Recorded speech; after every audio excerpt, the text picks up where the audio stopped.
बात करेंगे इमरान खान का वजीर आजम बनने के बाद ये पहला इंटरव्यू जहां पर एंकर्स के कड़े सवालात वजीर आजम पर भारी पड़े, वहीं पर वजीर आजम के कुछ जवाबात ने वज़रा को भी मुश्किल में डाल दिया है। वजीर आजम इमरान खान ने मिड टर्म इलेक्शन की बात की तो उनके साथ ही ये भी उन्होंने कहा कि वो तमाम वज़रा की 100 दिनों की कारकर्दगी का इसी हफ्ते जायजा लेंगे और आइंदा दिनों में काबीना की तब्दीली का इशारा भी दिया वजीर आजम ने। इस सारी सूरत हाल पे क्या कहना था उनका, आइए सुनते हैं। वजीर आजम इमरान खान की काबीना में इस वक्त 24 वज़रा हैं। काबीना का इस वक्त सबसे अहम कलमदान वजारत खजाना है जो कि असद उमर साहब के पास है। काबीना का दूसरा अहम कलमदान वजारत खारजा का है जिसको इमरान खान ने शाह महमूद कुरैशी को सौंपा हुआ है। इत्तलात और नशरियात का कलमदान फवाद चौधरी साहब के हवाले है। शेख रशीद के पास रेलवे की वजारत है। इंसानी हुकूक की वजारत श्री मिजारी साहिबा के पास है। इमरान खान ने तालीम और कौमी विरसे की वजारत शफकत महमूद को दी है। अब इस सारे मामले पर सवाल ये है हमारे तमाम तजियाकारों से, वज़ीर आज़म इमरान खान अपनी काबीना में से किस किस से इस्तीफ़ा लेंगे? हसन निसार साहब, नाम लेना होगा। नहीं, कोई ज़रूरी थोड़ी है नाम लेना। मैं तो ये कह रहा हूँ कि किस किस से नहीं लेना चाहिए। चंदे को छोड़ के गिनती के चंद लोग जैसे शफकत महमूद है, कोई इस तरह कोई 1 2 4 कोई और होंगे, बाकी तो किस किस से नहीं लेना चाहिए। अब मैं नाम लेने बैठ जाऊं, प्रोग्राम का टाइम खत्म हो जाए। अच्छा, तो इमरान का हाल ये, मेरा दुख ये है, मैं अपने साथियों जैसा नहीं, मैं बहादुर हूँ मगर हारे हुए लश्कर में हूँ। ये तो एक से एक मतलब नैले पे दैला है। सफारतकारी की इंतहा देखें, वजीर खारजा कह रहा है गुगली, तो खुदा का खौफ करो यार, क्या कह रहे हो तुम? ये 150 साल बाद पता चलता कि गुगली थी, ये मेरी गुगली कराई है। वो प्रेसिडेंट जैसा सोबर बंदा, उसने भी अजीबो गरीब बयान दिया है करतारपुर के हवाले से, तो इन पे बंदा क्या बात करे। सही। सलीम साफ़ी साहब, आप कोई नाम बता सकते हैं यहाँ पे? नहीं, मैं भी नहीं बता सकता। उसकी वजह यह है कि ना तो ये वज़रा कारकर्दगी की बुनियाद पे बनाए गए हैं, ना कारकर्दगी की बुनियाद पे किसी को सज़ा मिलेगी। ये आप देखें कि 2-3 क्राइटेरियाज थे जब इस काबीना को बनाया जा रहा था। एक वो लोग मसलन किसी ने न्यूयॉर्क में खान साहब की खिदमत की थी, किसी ने कराची में खिदमत की थी, किसी ने लंदन में उनकी खिदमत की थी, किसी ने लाहौर में उनकी खिदमत की थी, किसी ने किसी और जगह पे। तो एक ये खिदमतगारों को नवाजा गया है, पहले टिकटों की सूरत में भी और फिर वजारतों की सूरत में। फिर कुछ वज़रा मजबूरन लिए गए तो उनके ख़िलाफ़ तो यकीनन वो एक्शन नहीं ले सकेंगे। फिर तीसरी बात ये है कि टीम लीडर वो हैं और क्या उनकी अपनी कारकर्दगी शानदार रही है। अगर कल जो है उन्होंने शाह महमूद कुरैशी से इस बुनियाद पे अगर इस्तीफ़ा लिया जाएगा कि उसने गुगली की बोंगी मारी है, तो क्या ये अभी तक जो है यू टर्न की बोंगी किसने मारी है, ये बोंगी किसने मारी है कि मैं स्टेट बैंक जब रेट बढ़ा रहा था तो मुझे पता नहीं था। हालांकि आपका वज़ीर पहले दिन कह रहा है कि पिछली मरतबा जब डॉलर का रेट बढ़ रहा था तो मुझे पता था और इमरान खान साहब को मैंने बताया था, और वज़ीर आज़म आके कह रहे हैं कि जी मुझे दोनों मरतबा पता नहीं था, मुझे अगले दिन टीवी पे पता चला। फिर अभी आप देखें कि रवैया क्या है। कल इसी पता नहीं कौम से ख़िताब था या इंटरव्यू था, जो कुछ भी था, कल उसमें आज़म स्वाति का सब कुछ सामने आ गया है, लेकिन आज़म स्वाति के बारे में वो कहता है कि मैं बेखबर हूँ, वो डिफेंड करना चाहता है, वो उसको नहीं करना चाहता। फिर जिसके बारे में सबसे ज़्यादा एतराज़ हो रहा है वो बुज़दार साहब के बारे में, कल उन्होंने उसके ख़िताब को और उसको खराज तहसीन को एक दर्जे और भी बढ़ा दिया कि वो वसीम अकरम प्लस साबित होगा। तो इसमें किस बुनियाद पे आप लोग ये तवक्को करते हैं कि जी या कारकर्दगी की बुनियाद पे किसी को सज़ा दी जाएगी, और या अगर किसी को निकालना शामिल करने भी तो वो कारकर्दगी की बुनियाद पे नहीं होगा, वो किसी और वजह से होगा। सही साफ़ी साहब, लेकिन वैसे वो कौम से खिताब नहीं था, भरपूर सवाल भी किए गए थे इमरान खान साहब से साफ़ियों की तरफ से। मज़हर अब्बास साहब, आपके ख्याल में कौन होगा? असद उमर साहब के ऊपर भी बहुत तनकीद की जा रही है, दीगर मामलात भी सामने हैं, तो कोई नाम आप अगर लेके आ सकें सामने। देखिए, एक तो आदम सवाती इसके बावजूद कि उस वक्त तक सुप्रीम कोर्ट का फ़ैसला आए न आए, ग़ालिबन इमरान खान अपना जहन बना चुके हैं।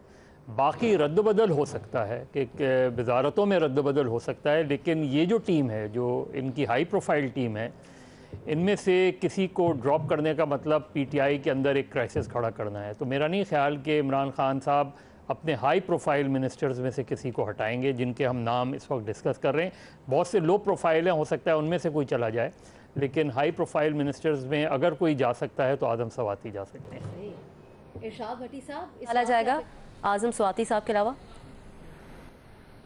देखिए, पहली बात तो यह कि इरादा अच्छा है, निगरानी के बाद बुरी कारकर्दगी पर हटा देना। अब इनकी अपनी पार्टी की सादा अक्सरियत है असम्बली में, काफ लीग, MQM, जनूबी सूबा मुआज वाले, आज़ाद अरकान, और ये अलहदा बहस है कि अब उनमें से अगर किसी की बुरी कारकर्दगी तो हटा सकेंगे नहीं।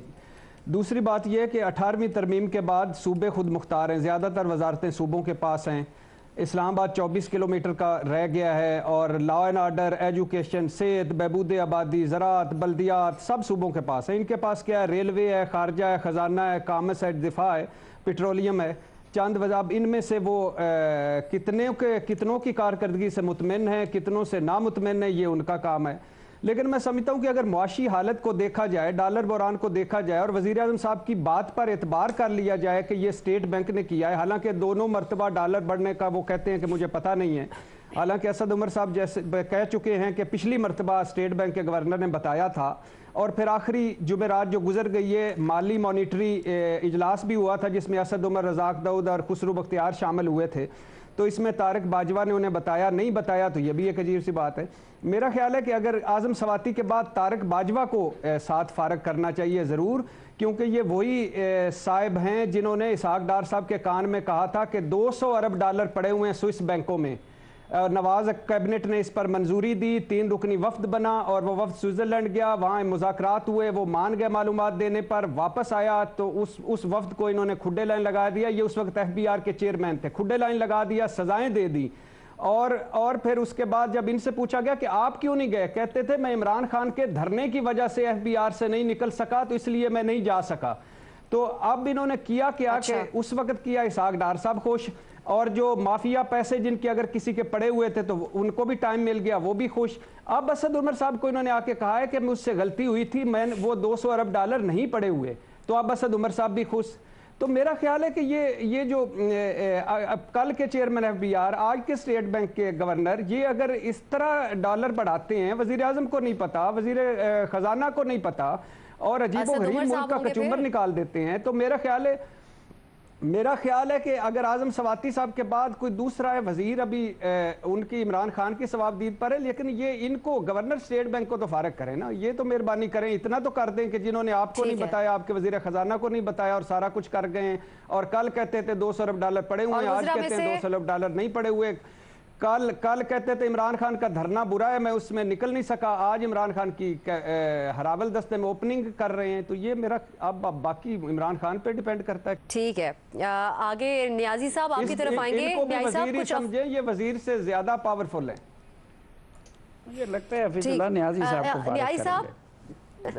न्याजी साहब, असद उमर की और जहांगीर तरीन के झगड़े से मुतालिक अफवाहें हैं, इसमें कितनी सदाकत हो सकती है? देखिए जी, वो कहते हैं ना कि ब्लाइंड लीडिंग ब्लाइंड्स, ये इसमें किसको फारिग करना है? जितने पहले ये देखें कि ये जो काबीना बनी है इसका क्राइटेरिया क्या था। अगर उसको आप असरटेन कर लें, उसका तयन कर लें कि काबीना को बनाने के लिए क्राइटेरिया क्या था, तो आसानी हो जाएगी कि निकाला कैसे जाएगा। देखें, अगर आज़म स्वाति साहब जैसा कि मदर साहब कह रहे निकाला गया, तो इमरान खान की चॉइस नहीं है, वो बाय डिफ़ॉल्ट है। वरना वो कल भी आज़म स्वाति साहब के सवाल पे पहले वो बड़े वैसे हुए, टाल मटोल से काम किया, निकलने की कोशिश की, उसके बाद जब बहुत कानून का जो सुप्रीम कोर्ट का फैसला होगा तो बाय डिफ़ॉल्ट निकलेंगे। बाकी इस काबीना में से जब क्राइटेरिया ये है कि बने कौन, जो सियासी समाजी सहूलतकार थे, जो जाती दोस्त थे, जो किसी ब्लैकमेलिंग पोजीशन में थे, उन्होंने अपनी पोजीशन ले ली। अब इनमें से आप कैसे किसी को निकालेंगे? सहूलतकारों को निकाल नहीं सकते, उनके आपके ऊपर बहुत सारे एहसानात हैं, ज़ाती ज़िंदगी में भी और सियासी ज़िंदगी में भी। बाकी जिन्होंने ब्लैकमेल करके आए हैं वो अपनी जो जिसको पॉइंट ऑफ स्ट्रेंथ है उन्होंने वो वजारत हासिल की है, चाहे वो MKM है, चाहे वो अख्तर महंगल साहब की है। बाकी देखें क्राइसिस ये है कि जो इंटरव्यू जिसके बेस पे आप बना रहे हैं उसके अंदर मुझे तकलीफ हुई है कि गलत बयानी, लाइल्मी, खाम ख्याली, हेलुसिनेशन। मैं कभी इस सतह पे बड़े बैठे हुए लीडर को इस तरह मजमूए तजादात के साथ और इस तरह कंफ्यूज नहीं देखा। कहा जी कि आदम सवाल थी, उन्होंने कहा जी कोई इसके ऊपर वो मसला नहीं हुआ। उन्होंने कहा जी वो जिस प्राइम मिनिस्टर को ये नहीं पता कि JIT को 10-15 दिन हो गए हैं, आ गई है। फिर आगे कभी आपने डिस्कस किया तो फिर उबलेंगे एक एक पॉइंट के ऊपर। मैं कहता हूँ कोई एक ऐसी जगह नहीं थी जिसके अंदर या उन्होंने गलत बयानी की है, या उनको लाइल्मी थी, या उन्होंने बड़े मासूम बन के निकलने की कोशिश की है, जो कि नाकाम रहे क्योंकि पाकिस्तान के लोग भी बहुत अक्लमंद हैं और जो वहाँ बैठे हुए 5-7 दोस्त थे वो भी खासे समझदार थे, खुसूसन हामिद मीर साहब और कामरान शाह साहब के सवाल बड़े तीखे थे, वो निकलना मुश्किल था। निकालेंगे किसी को नहीं, ये आप जमा खाते रखें कि उसकी कैपेसिटी नहीं है। जो जिस तरीके से लोग आए हैं उसी पोजीशन में वो बैठे रहेंगे। सही। बाबर साहब, अब वो जो हवाला दे रहे हैं हफीज साहब, जो आजम स्वाति का मामला है इसमें अहम पेशरफ्त हुई, अहम अदालती रिमार्क्स, JIT की रिपोर्ट, इमरान खान साहब को इल्म नहीं था इस बारे में, वहाँ मौजूद सहाफ़ियों ने उनको बताई इस केस की तफसील। तो मलबा फिर वो मजहर साहब वाली बात है, लो प्रोफाइल लोगों पे ही आएगा, मिनिस्टर्स पे। देखिए मुझे तो इस चीज़ का अफसोस है कि भट्टी साहब से उन्होंने इस्तीफ़ा ले लिया है पहले ही।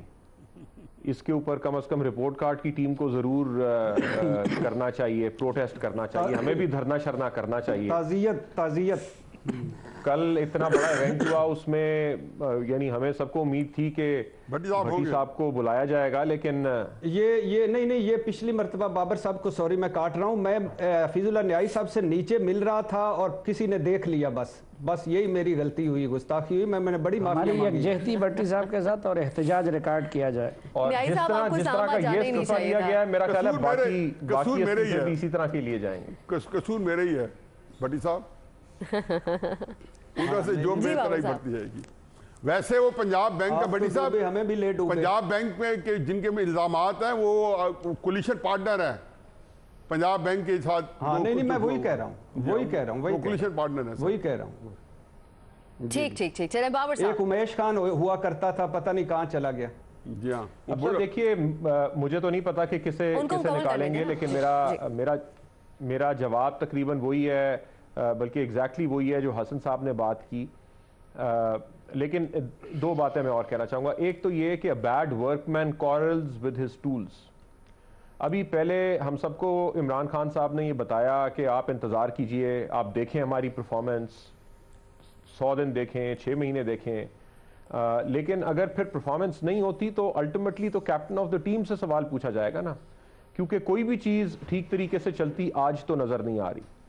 और दूसरी एक क्लैरिफिकेशन, देखिए स्टेट बैंक का गवर्नर एक रेगुलेटर का इंचार्ज है, उस रेगुलेटर का काम ऑटोनमस होना है। ऑल्दो पाकिस्तान में वो ऑटोनमी स्टेट बैंक को कभी भी नहीं मिली, लेकिन स्टेट बैंक का काम नहीं है हुकूमत से, जो भी फिस्कल सिचुएशन है, जो इकोनॉमिक सिचुएशन है, उसे देख के उन्होंने अपनी पॉलिसीज इंडिपेंडेंटली, उन्होंने डिक्टेशन नहीं लेनी, पहली बात। दूसरी बात यह कि कानून रेगुलेटर्स जो हैं उनकी टर्म्स को प्रोटेक्ट करता है, ना वो काबीना का हिस्सा हैं, ना ये हुकूमत उन्हें इस तरह से निकाल सकती है। लेकिन जाहिर है नज़र यही आ रहा है कि जो फिस्कल पॉलिसी है इस वक्त वो इनके कंट्रोल में नहीं है, और उसमें ब्लेम फिर आप इधर उधर डिस्ट्रीब्यूट कर रहे हैं। ब्लेम डिस्ट्रीब्यूट हो सकता है सारी सिचुएशन के अंदर, नाम बाबर साहब ने कोई नहीं लिया।